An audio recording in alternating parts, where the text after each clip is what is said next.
Voilà tout le monde, c'est Alada et dans cette vidéo je vous montrerai l'avancement sur les extérieurs de la maison. Donc on va voir comment j'ai installé cette pergola, la création du terrain de pétanque, la création du mur de soutènement et de la piscine juste derrière, un peu d'éclairage et plein d'autres petites choses. Donc vous l'aurez compris, une fois de plus ça va partir dans tous les sens. Je sortais vraiment mon téléphone dès qu'il y avait quelque chose qui se passait, mais j'espère quand même que cette vidéo vous plaira.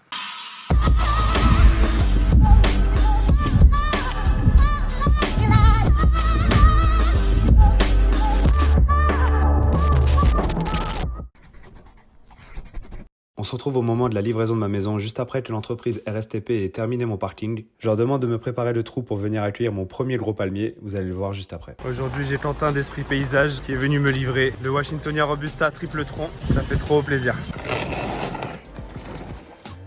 La petite astuce, si jamais vous avez une plante qui a déjà un bon système racinaire, on peut déjà défaire le chignon. Là, il utilise un gros râteau parce que de toute façon, c'est énorme. Et en fait, là, ça va bien aider à la reprise. Au lieu que les racines elles tournent en rond, là, ça va l'aider à prendre un peu à gauche, à droite, en dessous. Éviter qu'elle fasse un chignon. Aujourd'hui, c'est nous qui sommes partis chercher les deux pergolas. Allez, aujourd'hui, installation des deux pergolas. Donc, pour installer la muralière sur la façade, on va utiliser du scellement chimique. Donc, pour ça, on perce avec une mèche de 12 sur le perfo. On se met une butée de profondeur, de la même profondeur que le tamis. On va utiliser un tamis parce que c'est un matériau creux. On teste, le petit tamis rentre bien. Ensuite, ce sera de la tige filetée de 8 mm.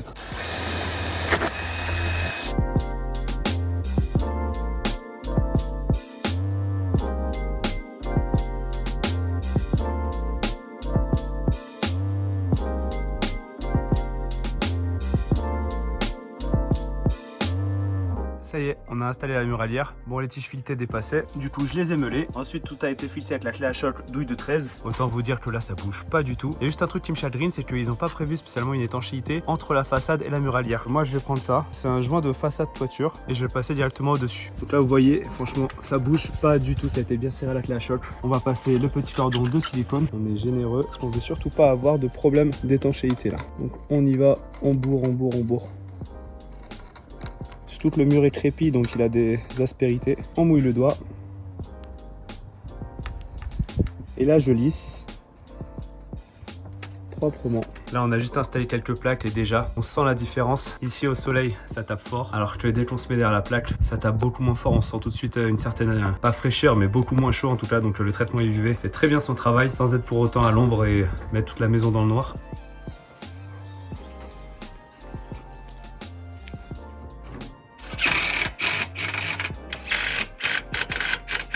Et là, on peut s'y pendre.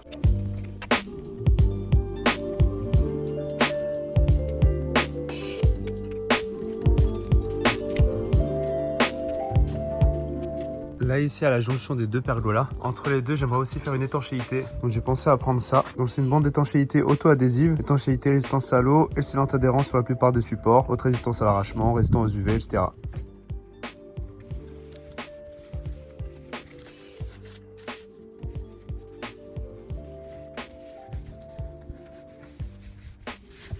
Avant d'aller plus loin, je tiens à remercier le sponsor de cette vidéo, CyberGhost VPN. Alors pour ceux qui ne le savent pas, je t'explique rapidement ce qu'est un VPN. C'est un logiciel super pratique qui vous permet une navigation sur internet sécurisée. Pour éviter de se faire pirater ou d'être victime de sites malveillants, la meilleure solution est d'utiliser un VPN, Virtual Private Network, réseau virtuel privé. Ça va vous permettre de masquer votre adresse IP et surtout de chiffrer vos données, donc par exemple les codes de carte bleue, le contenu de messages privés, etc. Ça redirige l'intégralité de votre trafic internet via un tunnel sécurisé. Vous pouvez donc surfer anonymement et en toute sécurité, que ce soit depuis la maison ou depuis un réseau Wi-Fi public, dans un café, un restaurant, un hôtel, peu importe. Mais également, comme vous savez probablement maintenant, je suis un grand fan de films et de séries, et donc CyberGhost VPN vous permet d'accéder aux programmes de vos plateformes préférées qui sont géographiquement bloqués. Vous aurez donc accès au contenu Disney+, Netflix ou encore Prime Video des États-Unis par exemple. Là, je vous montre par exemple quand je me connecte à Disney+, vous voyez tout le catalogue français forcément. Maintenant que je suis connecté sur un serveur américain, j'actualise la page. Là, vous voyez tout de suite que j'ai accès par exemple à Black Panther Wakanda Forever, Thor Love and Thunder, Black Widow, Les Éternels et même Doctor Strange Multiverse of Madness. Avec plus de 38 millions d'utilisateurs à travers le monde et une note moyenne de 4,8 sur 5 sur Trustpilot, basée sur plus de 13 000 avis, il y a quand même de quoi être rassuré. Ça fonctionne sur absolument tous les systèmes d'exploitation, que ce soit Windows, macOS, iOS, Android, et on peut en profiter partout en connectant jusqu'à 7 appareils différents. En utilisant le lien dans la description, vous bénéficiez d'un tarif spécial de 2,03 € par mois, soit une remise de 83% et de 4 mois offerts. Et en plus de ça, si vous n'êtes pas convaincu par CyberGhost VPN, vous avez une garantie de 45 jours satisfait ou remboursé. fait. Avec un support client disponible 7 jours sur 7, 24 heures sur 24 en français, il n'y a aucune raison de ne pas en profiter. Merci encore à CyberGlass VPN de soutenir mon travail. Maintenant, retour à la vidéo.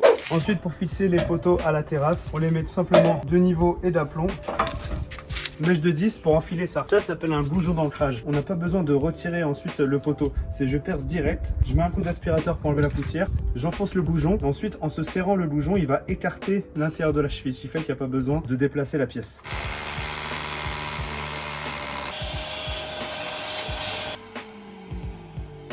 On met la fixe. Et ensuite, un petit coup de clé à choc. Et là, ça tient. Ensuite, ici, si on a fait des petits pets, c'est pas très grave. On prend un petit coup de bombe RAL 7016, peinture fer anti-rouille.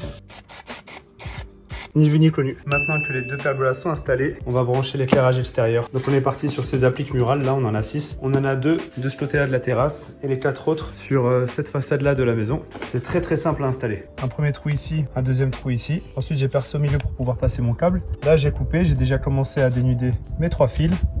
Ensuite, je passe mes 3 fils ici à l'intérieur. Je rentre les câbles ici à l'intérieur. Je fais dépasser.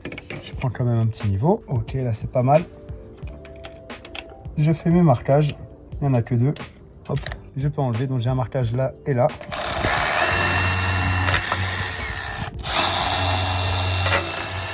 Comme fixation, j'ai choisi celle-ci de chez Fisher. Donc, c'est les Duo Power. Elle se présente comme ça. Et donc, elle va s'ouvrir à l'intérieur de la brique. Je repasse mes câbles, je mets mes vis dans mes chevilles. Phase terre neutre. De l'autre côté, on a exactement pareil, phase terre neutre. Et vous voyez, c'est du clip. Donc en fait, il n'y a même pas besoin de tournevis. On a juste à enfoncer le fil là-dedans et ça se clip tout seul. Une fois que c'est installé comme ça, on ne visse pas en dessous. Je préfère le faire au tournevis, comme ça je contrôle un peu la force que j'ai. Et voilà. Aujourd'hui, lundi 5 septembre, j'ai Alex Forêt qui est terrassier qui va me faire le terrain de pétanque. Juste ici, avant l'arrivée de la piscine. Il s'est posé là, il a posé les rampes d'accès. Et voilà.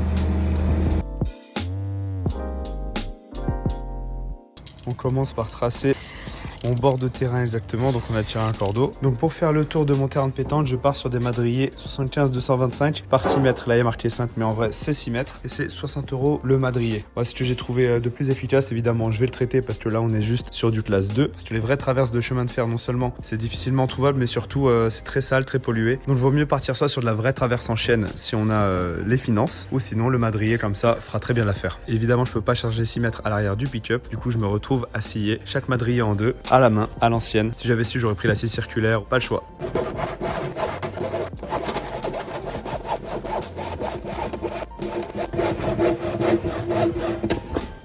Propre. C'est quand même assez physique, hein. Petite astuce du jour, quand vous voulez faire un trait perpendiculaire et que vous avez une scie Egoin sous la main, vous pouvez tout simplement vous aider de ce bord-là d'une scie. Je suis sûr qu'il y en a plein parmi vous qui le savent déjà. Je prends ma clotte ici, je plaque la scie et je suis sûr qu'entre ça et ça fera toujours un angle droit. Et ça sur toutes les scies Egoin.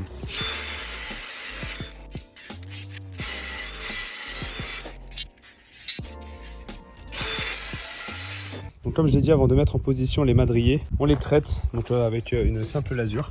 On va passer une couche sur chaque côté. On va bien faire attention à bien en mettre partout, surtout ici sur les tranches. En attendant, moi j'ai fini de couper tous les fers à béton de 10 mm. Je les ai coupés de 50 cm, comme ça je pourrais les enfoncer de au moins 30-35 cm dans le sol. Voilà ce qu'on met sur le terrain, ça s'appelle de la castine. J'ai choisi la couleur ocre. Donc là, on a ramené la remorque en bas du terrain et ensuite avec la mini-pelle, on met ça dans la brouette et ensuite avec la brouette, on décharge là-bas et ensuite avec le râteau, on étale tout ça. Pour finir, pour faire une belle jointure sur le terrain de pétanque, ici je vais utiliser de la vis Spals 8 par 180 avec un filetage partiel. Comme ça ici toute la partie lisse, elle va rentrer d'abord dans le premier madrier et là elle va pouvoir serrer bien en sandwich. Donc le deuxième, étant donné que là elle va pas vouloir s'enfoncer plus, elle va juste tourner sur place et serrer ça à fond. J'ai pas besoin de faire de pré-perçage, vu que c'est du sapin, ça va rentrer comme dans du beurre avec la clé à choc.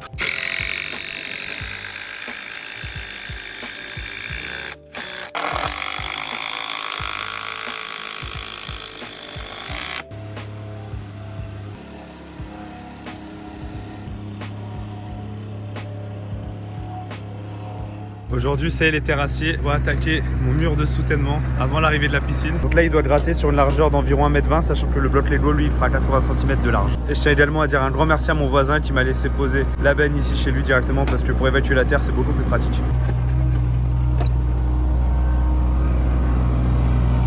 Donc ça y est, ils ont gratté 1,20 m de large. Ils sont même descendus 15 cm plus bas parce qu'en fait, on va faire un lit de 0,20 avant de poser les blocs béton. On est le 9 septembre, il est exactement 8h moins 5. Et RSTP est déjà là pour le jour 2 pour l'installation des blocs.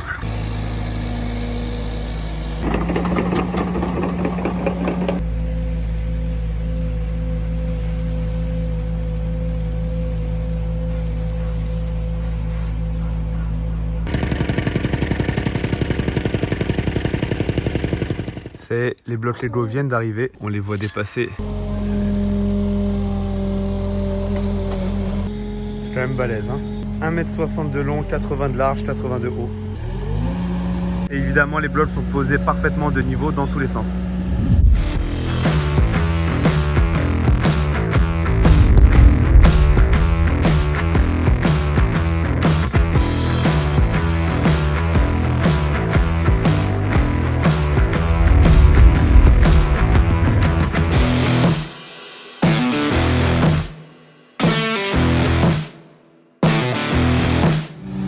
Terminé, ça y est, on commence à remblayer.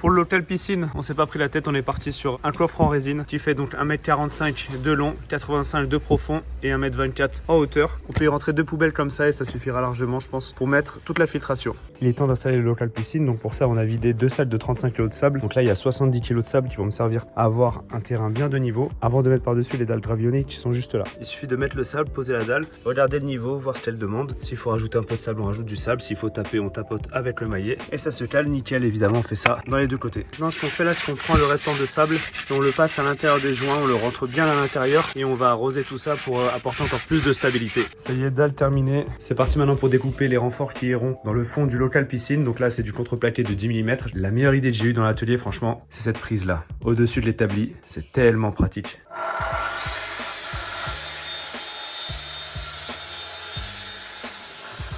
Donc là j'ai coupé 3 renforts de 36 de large pour qu'ils rentrent pile ici entre les montants. Je leur mets un petit coup de colle Niclou-Nivis. Je vais les plaquer ici. Ça fera déjà 10 mm d'épaisseur pour rattraper ce montant là. Et ensuite je vais venir avec une deuxième plaque de 10 mm d'épaisseur, prendre en sandwich. Comme ça il y aura 20 mm d'épaisseur en contreplaqué. Là ça va être super costaud. C'est juste le temps de le faire tenir, le temps que j'aille après tout visser par derrière.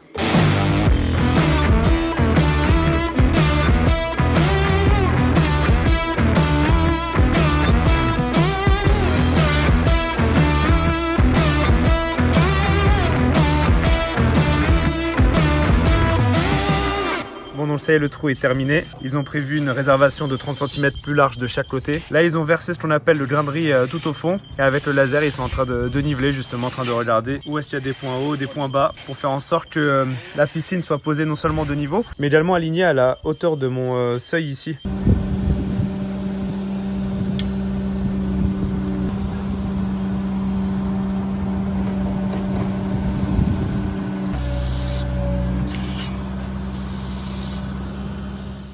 Qu'est-ce qu'elle fait là-haut la piscine? Donc c'est une coque de la marque Ibiza.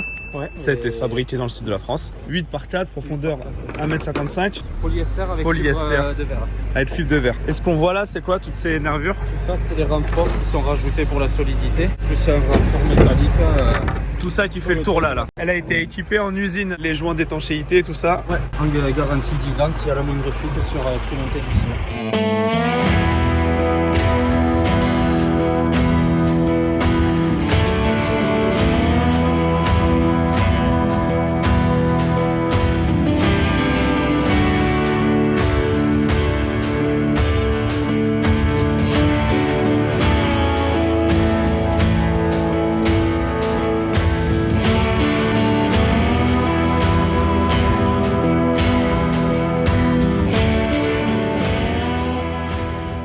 Pas mauvais. Il a pas mis un caillou dedans quoi.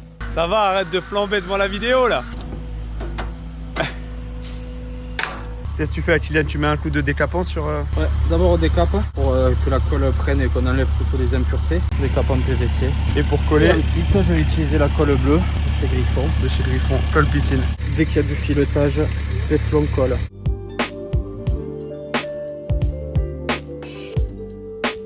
On utilise un pied droit pour soutenir un peu l'escalier, pour vraiment pas que ça s'affaisse. C'est dû au cas où. Ouais. C'est dû au cas où, parce qu'en soi, un bon remblaiement, ça fait déjà le taf. Ouais. Petite mousse de protection pour pas abîmer la coque. Et ça, c'était préconisé par le constructeur. C'est pas une décision de ta prise.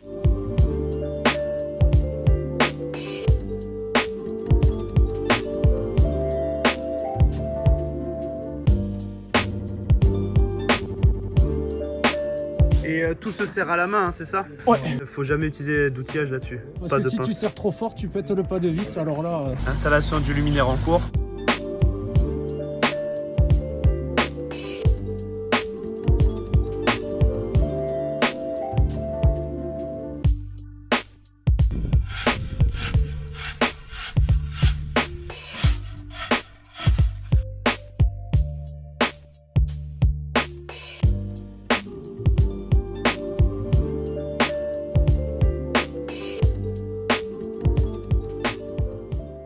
Donc là, on vient de verser l'eau dans le filtre. Là, on verse de l'eau dans la pompe. Donc ça, c'est pour aider un peu à amorcer au lieu que ça pompe dans le vide, c'est ça? C'est ça, la pompe, le joint qu'il y a, n'aime pas tourner à sec.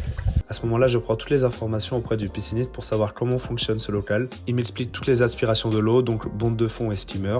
Ici, on voit que tout est relié à la terre avec un piquet de terre qui est enfoncé un peu plus loin. On a une première sonde ici qui vient relever la quantité de pH dans l'eau. Maintenant, je vois tout le fonctionnement de la pompe, du filtre à sable dans lequel il y a du verre et non pas du sable. Le fonctionnement de la vanne 6 voies, comment la mettre en position, filtration, nettoyage, rinçage, vidange, etc. Ensuite, on repart et on atterrit sur l'endroit où on va injecter justement du pH-. En général, c'est toujours du pH- étant donné que c'est un traitement au sel, donc électrolyseur, qui va toujours augmenter le pH. Donc moi, j'aurais besoin de rajouter un bidon de pH-. Nous arrivons ensuite au bypass. Ce premier bypass est installé pour la future pompe à chaleur, qui est déjà à côté mais pas encore branchée. Et ce deuxième bypass sert à l'électrolyseur, comme je l'ai dit, cette piscine sera traitée au sel. Pour l'instant, l'électrolyseur n'a pas encore été utilisé. Vu qu'on a installé la piscine fin septembre, je relancerai tout ça en avril. Explication rapide du coffret électrique, comment mettre la pompe en position automatique, changer les heures de fonctionnement, voir où se situe l'éclairage. Et c'est à partir de ce tableau que je vais connecter également la pompe à chaleur. J'ai préalablement tiré un 6 carré pour arriver jusqu'à ce tableau, exprès pour alimenter l'éclairage du jardin. Merci Kylian, allô piscine. Il est temps maintenant de vous présenter le bureau d'études qui s'est occupé des visuels 3D de mon jardin. Quentin, ton âge, tu fais quoi comme taf? J'ai 25 ans, je suis paysagiste, donc j'ai une entreprise qui s'appelle Esprit Paysage où je fais la création et l'entretien de jardin. Maintenant, en plus de ça, t'as une pépinière. Oui, c'est ça, Albinature où on vend et on sélectionne les végétaux pour les particuliers et les professionnels. Et là, t'as monté ta troisième boîte. C'est ça, avec Marie. Alors je m'appelle Marie, j'ai 24 ans, je suis architecte d'intérieur. J'ai ouvert ma boîte il y a 3 ans. Du coup j'ai ouvert avec Quentin Vision Extérieure. Du coup, Vision Extérieure, c'est un mélange entre un paysagiste et un design d'intérieur. C'est ça. C'est ça. Vision extérieure, on va dire que ça part un peu du problème que j'ai rencontré avec quelques clients sur la projection de leur projet de jardin. Moi à la base je faisais les croquis à la main. Voilà, on avait rencontré quelques soucis avec des clients qui s'étaient mal projetés dans le projet que je voulais leur réaliser. Donc le but c'était de proposer un projet 3D où vous pouvez vraiment voir le résultat que ça allait avoir, puisque le 3D pour le coup c'est très réel. Et l'idée qu'on s'associe avec Marie, justement parce que Marie, Ouais. elle... J'utilise les visuels 3D sur tous mes projets intérieurs pour vraiment que les personnes se projettent, parce que sans visuel, ils voient pas forcément dans quoi ils s'embarquent, et le visuel 3D permet vraiment de se projeter et s'immerger complètement dans le projet. Et au moins il sait ce qu'il va avoir. Il n'y a pas de surprise. Les visuels, on essaye qu'ils se rapprochent le plus de la réalité. On est un bureau d'études en ligne, on peut parfaitement faire des projets à distance. Donc si les personnes nous envoient les plans et les photos, ainsi que par exemple des photos d'inspiration de choses qu'ils aiment bien, on peut parfaitement faire le projet à distance. Là par exemple on travaille sur des projets en Alsace, en En Bretagne. on a signé 2 projets là-bas. Du coup, les personnes nous envoient les plans, les photos, et après on peut travailler grâce à ça. Et l'idée du coup de travailler ensemble, ça permet surtout d'avoir des projets qui soient réalisables. Moi de mon œil de professionnel du paysage, je vais pouvoir dire voilà, cette espèce-là va pas s'implanter forcément, elle va pas s'acclimater. Voilà, voilà, exactement. On peut pas tout mettre n'importe où. Donc ça va me permettre aussi de bien sélectionner la palette végétale et aussi techniquement parlant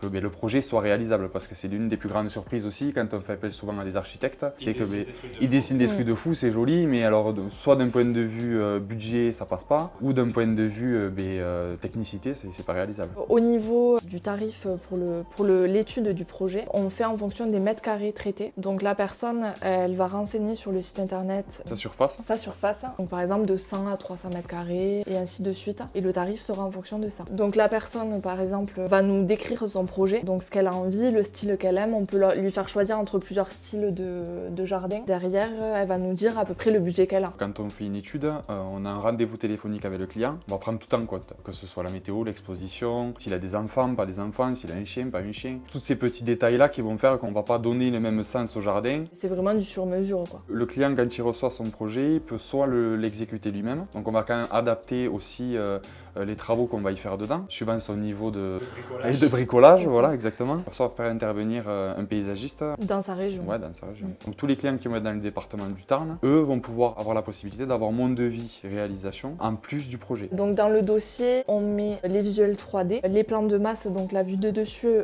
côté avec l'implantation de tous les végétaux et la shopping list détaillée de tout ce qu'il y a à l'intérieur. Voilà, tous les matériaux choisis, tout ce qui vont permettre soit au client d'aller pouvoir se l'acheter lui-même, soit au paysagiste de pouvoir établir derrière un devis avec les bonnes quantités et les bonnes mesures aussi. En ce moment, c'est quoi les délais pour recevoir son projet? C'est environ 1 mois et demi pour Environ l'instant. un mois et demi. Donc, du coup, moi c'est Mathilde, donc j'ai 23 ans, donc, je suis infographiste 3D. Donc je m'occupe de toute la conception 3D de vos projets jardins. Donc on part sur la base des plans, je passe sur SketchUp pour modéliser toute la partie, en fait le plus gros, la maison, le jardin, la piscine s'il y en a une. Et après au fur et à mesure, je passe sur un logiciel de rendu qui va du coup me permettre de voir un peu plus réaliste, donc avec des végétaux, les meubles, les textures. Donc là on voit vraiment que la maison, mais après on va travailler tout l'extérieur en fait. Donc on va voir s'il y a une maison voisine, on la verra sur le visuel. Si vraiment il y a une grosse forêt derrière, ça se verra aussi. On intègre,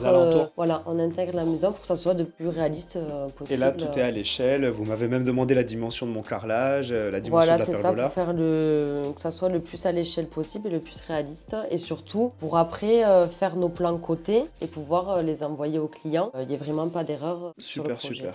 Ensuite, on a fait un muret de 1,20 m avec un dispositif claire-voie, donc qui fait 1,80 m en tout. Par rapport au PLU, on est obligé de respecter ça. C'est ça. Ensuite, on a le portail de 6 mètres coulissant à cet endroit-là. Il faut au moins ça. C'est ça, coulissant vers ici. Donc c'est pour ça qu'on a laissé le terrain un peu descendant, parce qu'on ne pouvait pas ramener la terre jusqu'ici. À niveau, parce qu'il y aura le seuil derrière. C'est ça. Il y aura des pavés formes à cet endroit-là, donc pour faire tout le parking jusqu'à l'atelier. Ça c'est top, ça c'est moi qui le voulais, parce que comme ça, on peut garer à peu près 6 voitures. Genre tu peux en mettre 4 là, tu peux en mettre 2 ici. Pour le massif ici, donc on va le travailler avec les plantes que tu as déjà. Donc là pour l'instant on a posé ça là comme ça, mais c'est pas définitif. Donc là on a placé les dalles 60 par 60 que tu avais déjà acheté, ouais. Je les ai ça. pas encore installées, c'est les dalles sur plot. Et je ferai arriver la dalle puis la fleur du seuil de la baie vitrée. Sous la pergola, donc les fauteuils en U et la cuisine d'été en angle juste ici. Donc là on peut voir que par exemple j'avais une ancienne table de jardin qui était de base ici. Je vais lui couper les pieds pour en faire une table basse. Et au moins tout le monde y aura accès ici autour des deux L. Ici on va faire une grande table à manger pour s'asseoir au moins un 4 de chaque côté. Donc ouais, donc là elle fait 2,50 m, celle qu'on a dessinée. En plus vous avez bien modélisé, c'est exactement la coque que j'ai. Jardinière ici qui fera 70 cm de large sur à peu près, je sais pas, une quinzaine de mètres de long. Ouais, c'est ça. Et on va y mettre pas mal de végétaux, on voit bien les canisses derrière ma clôture. On a surélevé la terrasse pour permettre de mettre des beds en hauteur. L'olivier qui n'est pas encore arrivé à la maison, mais je dois lui créer cette grosse jardinière en acier corten. Le palmier que tu as déjà. Yes. Donc on a adapté la terrasse autour aussi du palmier. Très cool. Et après derrière, pour cacher du coup le vis-à-vis, on a mis des traverses de différentes hauteurs pour créer du relief et cacher la vue. Ouais, parce qu'on peut pas forcément monter mon muret, ma claire-voie, on peut pas le monter c'est ça, très haut parce qu'après on va dépasser. Modéliser la maison, le terrain, c'est ce qui prend le plus de temps. Ouais, vous avez même bien fait mon abri de jardin qui est au fond, vous avez fait mon abri piscine, les pompes à chaleur, enfin il y a vraiment tout qui est modélisé, c'est fou quoi. Ce qui prend le plus de temps, c'est modéliser vraiment la maison, les différents espaces. Et après, la deuxième partie, c'est vraiment tout l'aménagement, les végétaux, ce qu'on pourrait faire, etc. Tu voulais des bandeaux LED, des spots. Ouais. Donc là, on va retravailler l'éclairage. Si tu crées un petit coin zen. En fait, ici, je me permets de faire un coin zen parce que ici, c'est pas très exposé au niveau du soleil. Genre, à partir de midi, 13h, on sera à l'ombre. On peut mettre des plantes qui vont pas cramer en plein soleil, justement, parce que là, on n'est pas à plein soleil. C'est ça. Et après, on te fera des rendus de jour et de nuit. Ça, tu verras ce que ça donne, en fait, avec les deux ambiances. Bah, merci beaucoup, j'ai trop hâte de voir le reste. Dites-moi en commentaire si ce projet jardin vous plaît et si vous avez d'autres idées, n'hésitez pas à me les faire partager. Je vous montre rapidement où nous en sommes aujourd'hui. Donc déjà, il y a un nouveau Washingtonien Robusta qui est venu trouver sa place ici. C'était une super affaire, je pouvais pas passer à côté. Ici, j'ai reçu tout le bois pour fabriquer les jardinières qui feront tout le long des blocs Lego pour couvrir le béton. On doit faire ici un retour également en bloc Lego sur à peu près 5 mètres pour pouvoir ici combler avec de la terre et avoir ici tout le plat et vraiment créer la plage, mettre les beds, etc.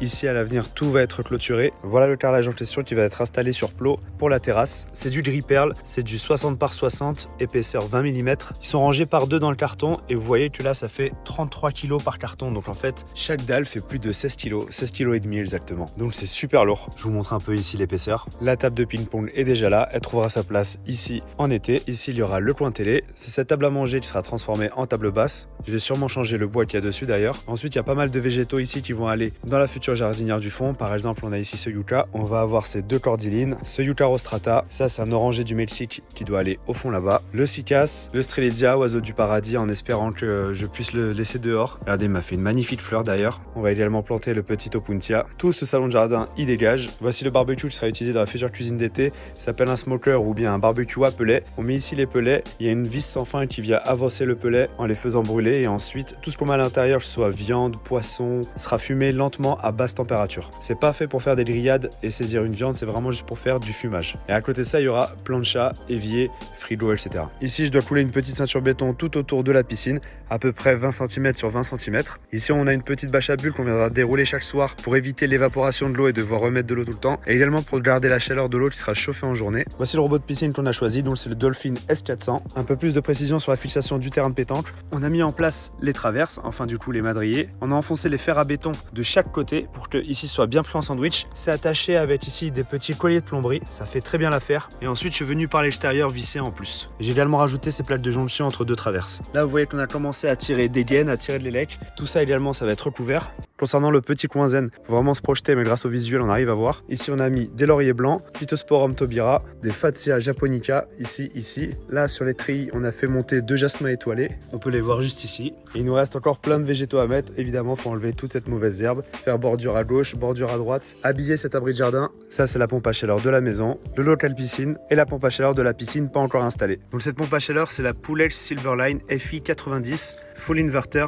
système anti-gel breveté. Le gaz réfrigérant, c'est du R32, parce qu'on peut également refroidir la piscine si jamais elle est trop chaude. Il y a la Wi-Fi intégrée et elle est silencieuse. On doit simplement le créer ici un petit support, fait avec tout simplement un lit de sable et des dalles gravillonnées. On a également rajouté 3 éclairages ici le long du terrain de pétanque. Voilà où en est le jardin à l'heure d'aujourd'hui. Voilà, j'espère que cette vidéo vous a plu. Si c'est le cas, mettez un pouce bleu. Je tiens encore à remercier CyberGlass VPN de soutenir mon travail. N'oubliez pas de cliquer sur le lien en description pour profiter de cette offre exceptionnelle. On rappelle plus de 2 € par mois, franchement c'est fou. Abonnez-vous si ce n'est pas encore fait pour suivre le reste de l'avancement du jardin. Et moi je vous dis à très bientôt pour la prochaine vidéo. Ciao.